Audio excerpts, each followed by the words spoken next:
Hi guys! Welcome back to my channel. So for today, samahan niyo akong mag-unbox ng recent purchase ko. Well, para siyang camera. Isa siyang photo printer. It's from Fujifilm. Let's unbox this. So, para siyang camera. Hindi, printer siya eh. Well, before kasi, I used to own Fujifilm Instax camera. Na pag kinlik mo siya, magpiprint siya ng picture. Siyempre, camera nga, diba? Instax printer or Polaroid camera. Pero nowadays, meron na siyang printer na from your phone, diba? Let's say from iPhone or from your Android phone, magpicture ka lang, tapos i-connect mo dun sa device, then magpiprint siya ng Polaroid film. So, samahan niyo ako mag-unbox and let's go! Hi guys! Welcome back! So, ayan, change of view. Pagpasensyahan niyo na po ang aking lighting.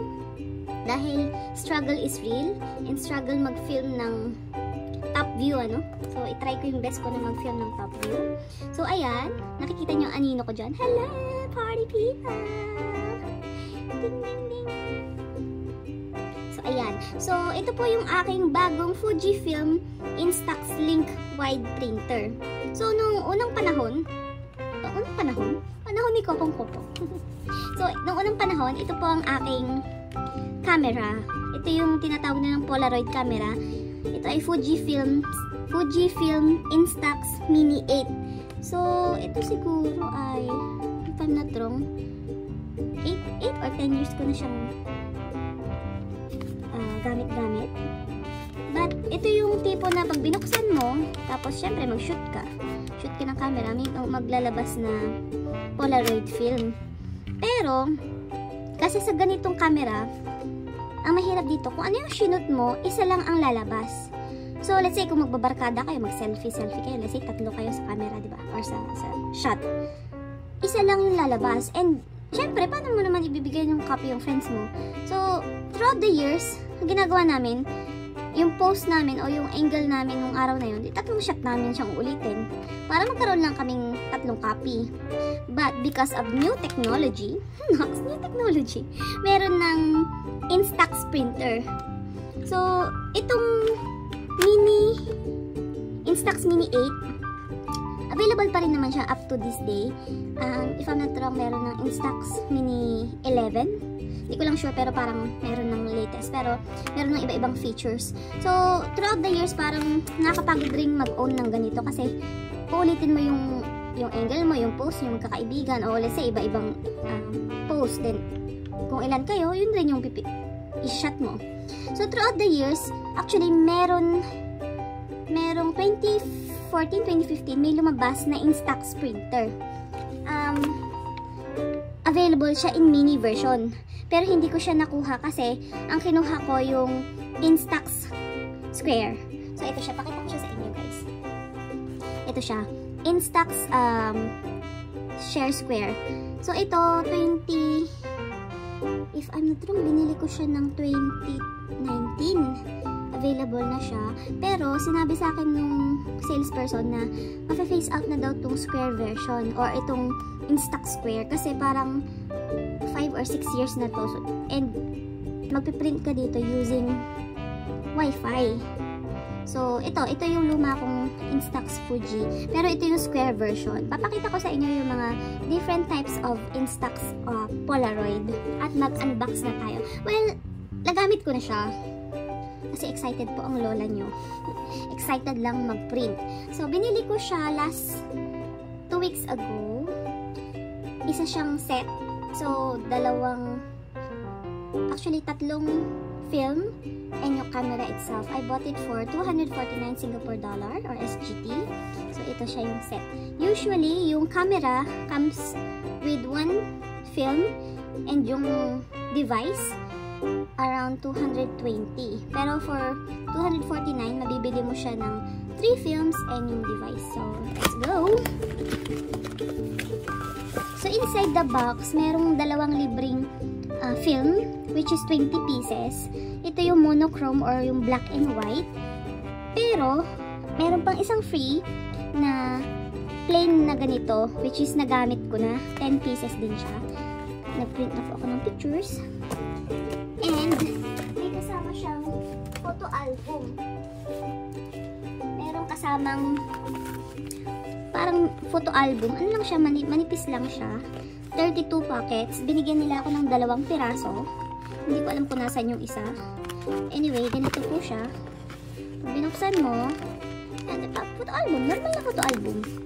So, ganito po yung size ng Polaroid na ito. Ito yung wide na size. And ito yung biggest size ng Fujifilm. So, ayan. Mamaya, pakita ko kung paano mag-print. Pero pinapakita ko lang yung mga freebie niya. So, yung device, 3 film, and 2 photo album na 32 pockets or 32 pieces na malagay mong camera. So, inside, ito lang po siya, ganyan. Mocha gray. Mocha white. Ano yun? Starbucks. Mocha gray yung pinili ko. So, inside comes, kasi nga po, nabuksan ko na po kasi ito, pagpasensyahan nyo na, hindi na ito yung tunay na packaging niya. Kasi excited po ako magbukas. It comes with a charger.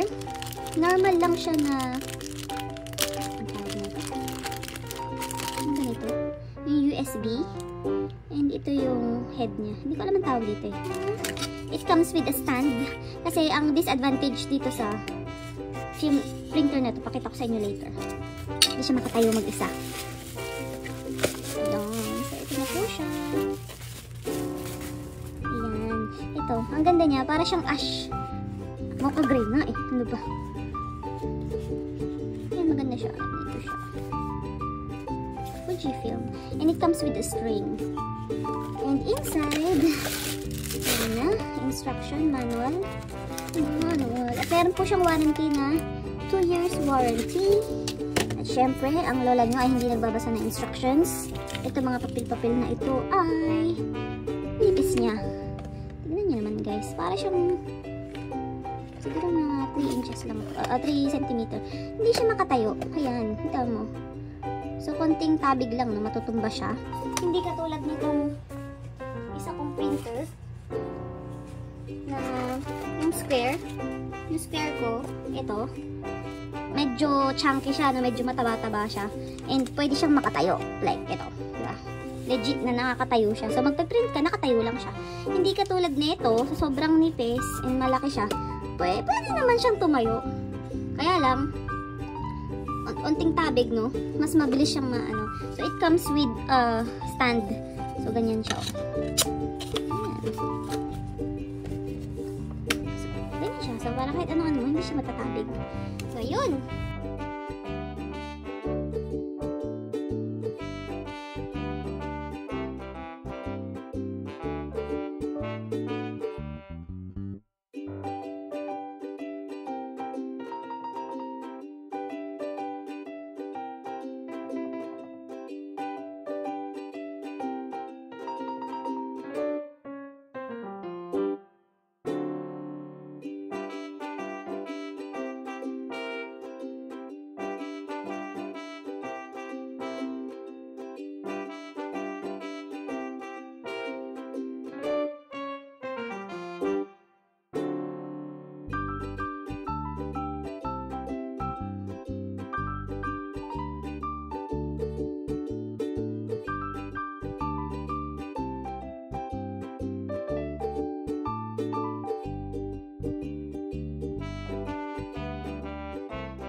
After 2 to 3 minutes, magiging ganito siya.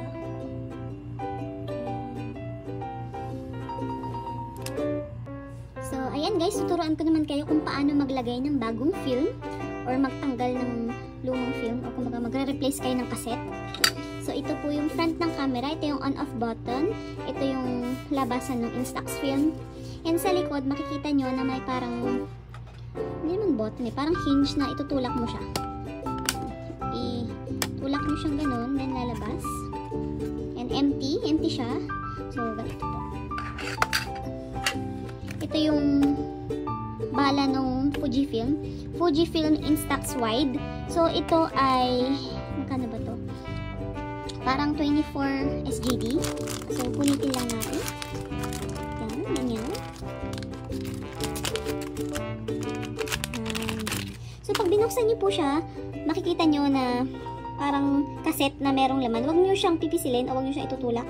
Kasi, may ipit yung paper. Kasi may chemicals siya sa loob.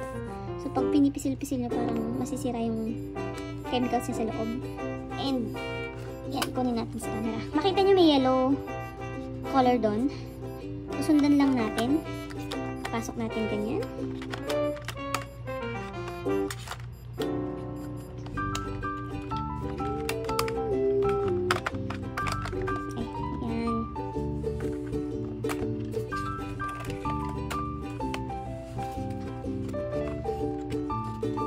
Pasok lang natin, makikita nyo na pag po nating pipisil-pisilin, no, do not push, ang sabi no, do not press here. Kasi pag pinress natin dyan, yung paper, masisira yung chemicals niya sa loob. So, ganito lang po. Lagay lang natin, yellow to yellow. Hindi mo naman siya may papasok na baliktad. So, common sense lang guys. Charot. So, ganyan po. Tutulak mo siya.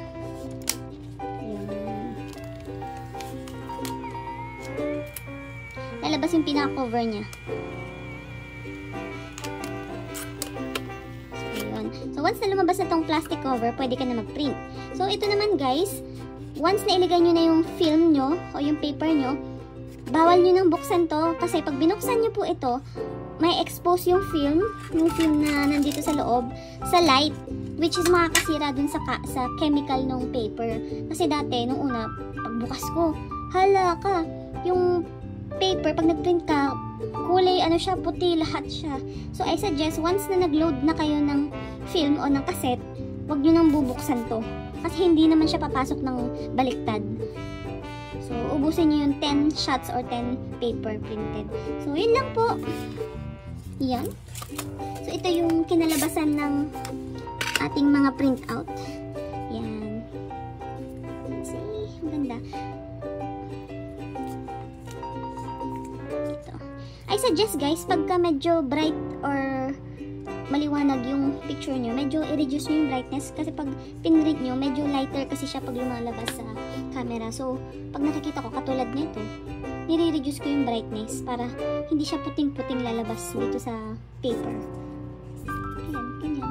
Mag-experiment lang kayo and it's a good investment. Memories, kasi old school ako na mas gusto ko yung pictures o yung memories na na-collect, i-print and ilagay siya sa album. And marami naman na akong Polaroid camera na hindi naman siya nag-fade, hindi naman siya nasira unless basa siya. But gustong-gusto ko talaga tong Polaroid from Fujifilm. Hindi po siya sponsored, but I've been using this for almost 8 years. I mean yung Fuji brand na Instax camera. So, ayun. I hope you like it. And salamat po sa panonood. Thank you!